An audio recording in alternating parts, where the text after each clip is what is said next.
So let's see, we have four namespaces here, application A, application B, application C, and application B. Now let's say they all belong to different domains, right? So app A and app B belong to domain A, app C and app B belong to domain B. How we want to apply different resource quotas for these two set of applications, right? And if I show you what I've created, um, I'm using a Google cluster only for this demo, and I have given the labels domain A for app A.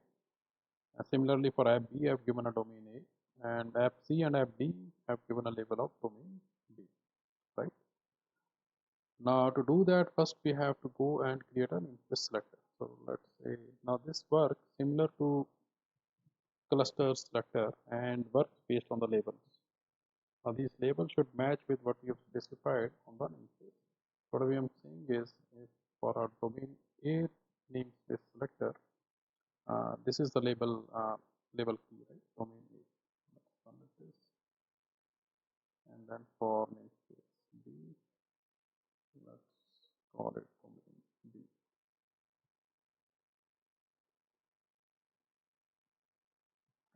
Right.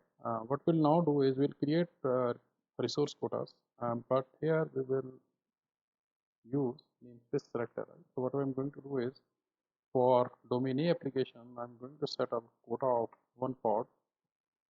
And this is easier to test and place it in a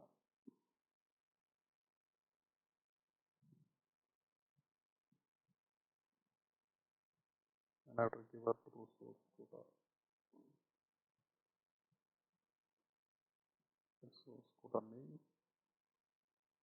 So that's done for domain A, and similarly I'll go and do it for domain B. Just change the name to domain B. And for this one, I'll set the limit to 2. Alright. So we have created two quotas here. One for domain A applications, one for domain B applications. Let's go ahead and commit it and let's see where they go. Alright, so by now this would have gotten deployed to the cluster. So to look at here, right, A, B, C, D, these are all now deployed to the cluster. So I'm in a GKE context, and now let's look at what quotas is deployed to app A. Right, so it's a domain A quota, it's got a pod limit of 1, and if I go to application C, yeah, so it has got a pod limit of 2, and we can very easily test it by deploying a deployment here. So let's go ahead and create a deployment for app A, and we can deploy image here. No need for our selector. Let's say domain A app, specify image, internet. Let's call 2 pods. Now we know this is not going to work because we have set up quota of 1, but we are asking for 2 pods. Only one will get deployed, the other one will not. Right? So let's submit this.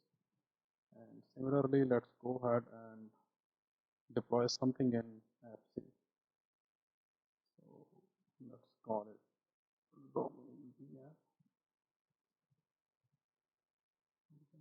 We call again 2 replicas and change this to 18 and then submit.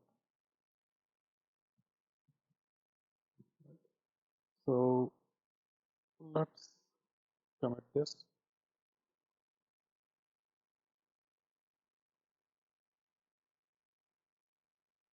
So this shouldn't take too long. Let's go and check this.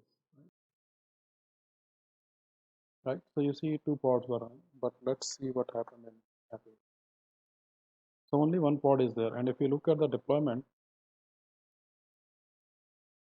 right? So we have asked for 2, but only 1 is deployed. And this is due to the quota.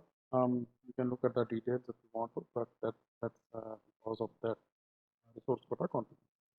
So this is how you can control your multi-tenant configuration.